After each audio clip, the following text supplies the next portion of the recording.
लोबिया एक ऐसी सब्जी है जिसे गर्मियों के तेज़ धूप में भी बहुत ही इजीली ग्रो किया जा सकता है। तो इस पौधे को जो आप देख रहे हैं ये कोई फार्म का पौधा नहीं है, अपने ही होम गार्डन में अपने ही हाथों से उगाया हुआ और लोबिया से लदबद ऐसा पौधा आप भी घर पर उगा सकते हैं। अगर आप सोचते हैं कि इसे घर पर उगाना मुश्किल है तो बिल्कुल भी नहीं। बस थोड़े से बीज, थोड़ी सी मिट्टी और थोड़ी सी केयर के साथ इस पौधे को आप सक्सेसफुली उगा सकते हैं। तो चलिए देखते हैं किस तरह से इसे उगाना है।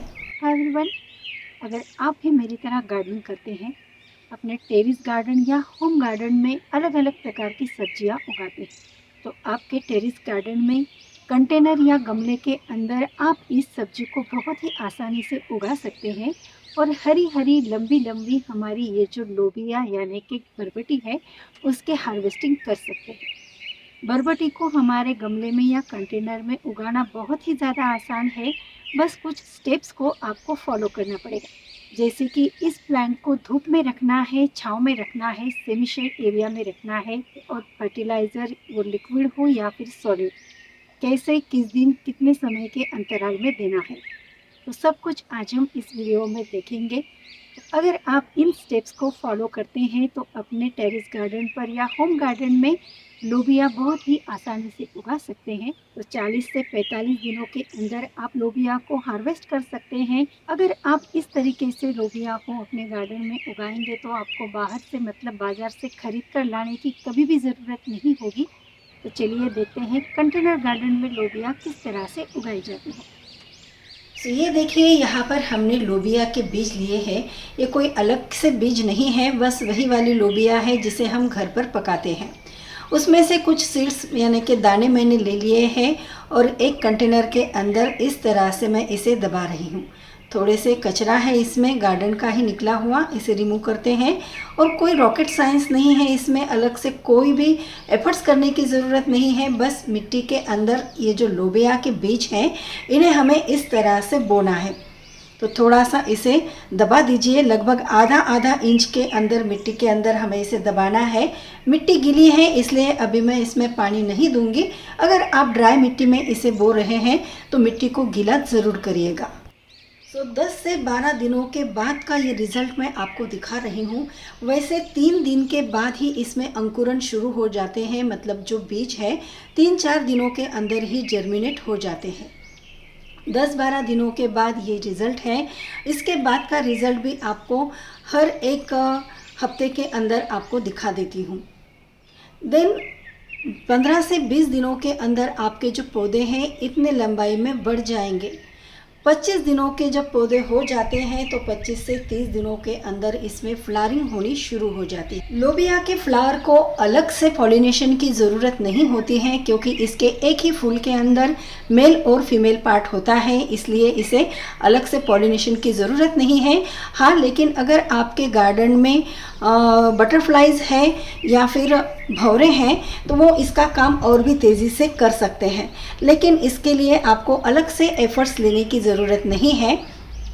अब दूसरी ज़रूरी बात, क्योंकि गर्मियों के दिन हैं तो आपको पौधे की जो मिट्टी है उसे सूखने नहीं देना है, समय समय पर पानी ज़रूर दिया करिए। अब प्लांट के अंदर जैसे ही फ्रूटिंग शुरू हो जाती है, मतलब फलियाँ लगती हैं, तो इसको आपको थोड़ी सी सॉलिड खाद देनी होगी। तो जैसे कि गोबर की खाद, किचन कंपोस्ट या वर्मी कंपोस्ट का भी यूज़ आप कर सकते हैं। देन मैं आपको यहाँ पर कुछ होममेड और बिल्कुल फ्री वाले ऐसे लिक्विड फर्टिलाइज़र दिखाती हूँ जो कि मैं अपने सब्जियों के पौधे में यूज़ करती हूँ। तो अपने किचन में फलों के या सब्जियों के जो कुछ भी वेस्टेज निकलता है, मतलब जो किचन वेस्ट होता है, उससे बनने वाला और बहुत ही इजीली फास्ट बनने वाला फर्टिलाइज़र उसका मैं यूज़ करती हूँ। देन ये गोबर के कंडे का बना हुआ लिक्विड फर्टिलाइज़र है। इसका अगर आप धूपकाले में यूज़ करते हैं तो गर्मियों के दिनों में पौधों की जो मिट्टी है उसे ठंडक मिलेगी। तो इस फर्टिलाइज़र का ज़रूर यूज़ करिएगा, ये बहुत ही ज़्यादा सुपर इफ़ेक्टिव होता है। देन नंबर आता है किचन कंपोस्ट का, जो लिक्विड निकलता है। जब हम किचन कंपोस्ट तैयार करते हैं तो नीचे जो लिक्विड निकलता है तो इसका भी आप यूज़ कर सकते हैं एज ए लिक्विड फर्टिलाइज़र। ये जो सभी के सभी फर्टिलाइज़र है पानी के साथ डाइल्यूट करके ही यूज़ करने हैं। अच्छा, यहाँ पर अब सबसे ज़रूरी बात ये है कि ये जो कुछ भी फर्टिलाइज़र मैं यहाँ पर दिखा रही हूँ, सभी के सभी आपको 8-8 दिनों के अंतराल में एक-एक करके देने हैं, एक साथ सभी को मत दीजिएगा। अब यहाँ पर सबसे ज़्यादा परेशानी लोबिया के प्लांट पर होती है, वो है ये वाले काले-काले कीड़े। इन कीड़ों की वजह से हमारी जो लोबिया है अच्छे से ग्रोथ नहीं कर पाती हैं। जो लोबिया हमारे प्लांट में लगती हैं तो कीड़े उन्हें खा जाते हैं, इसलिए इनका बंदोबस्त करना बहुत ज़रूरी है। तो अब इसके लिए हमें क्या करना है, ये मैं आगे इसका सॉल्यूशन आपको बताती हूँ। इन कीड़ों को भगाने के लिए सबसे पहले हमें दूध या छाछ दोनों में से कोई एक चीज़ को पानी में डाइल्यूट करना है। छाछ लेते हैं तो उसे छान लीजिएगा और इस तरह से स्प्रे बॉटल के अंदर भर लीजिएगा। जो भी माइट्स, थ्रिप्स या फिर जो भी कीड़े आपके पौधों पर लगे हुए हैं, इस तरह से स्प्रे करेंगे तो वो दूर भाग जाएंगे और आपके जो पौधे हैं कीड़ों से सुरक्षित हो जाएंगे। इसके ऊपर छाछ और दूध के अलावा आप गाय का जो गोमूत्र होता है या फिर नीम ऑयल, उसका भी स्प्रे कर सकते हैं।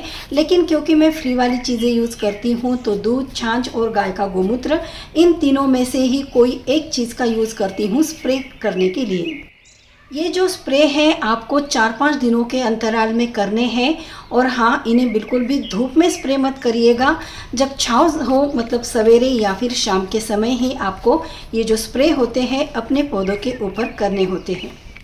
लोबिया के प्लांट को आपको फुल सनलाइट में रखना है ताकि इसके ऊपर कम से कम 5-6 घंटे की धूप सीधी सीधी आ जाए, क्योंकि ये जो प्लांट है धूप लवर है, इसे धूप की ज़रूरत होती है, तभी ये बहुत ही अच्छे से ग्रो करेगा और आपको भर भर के इसकी हार्वेस्टिंग मिल पाएंगी। लोबिया घर पर किस तरह से उगाते हैं, इसकी डिटेल में जानकारी मैंने आपको इस वीडियो के साथ दी है। अगर आप भी अपने गार्डन में इसी तरह से अलग अलग सब्जियां उगाते हैं, कभी आपने लोबिया भी उगाई है, तो मुझे कमेंट करके ज़रूर बताइए। उम्मीद करती हूँ आज का ये गार्डनिंग से रिलेटेड वीडियो आपको ज़रूर अच्छा लगा होगा। तो अगर आपको आज का वीडियो अच्छा लगा है तो इसके लिए एक लाइक करिए, इसे ज़्यादा से ज़्यादा शेयर करिए। और हाँ, अभी तक मेरे channel plants care and crafts को अपनी सब्सक्राइब नहीं किया है तो जल्दी से सब्सक्राइब कर दीजिए। बेल आइकॉन के ऑल बटन पर भी क्लिक करना। चलिए फिर से मिलते हैं ऐसे ही नेक्स्ट गार्डनिंग से रिलेटेड वीडियो के साथ। तब तक के लिए बाय। Thanks for watching.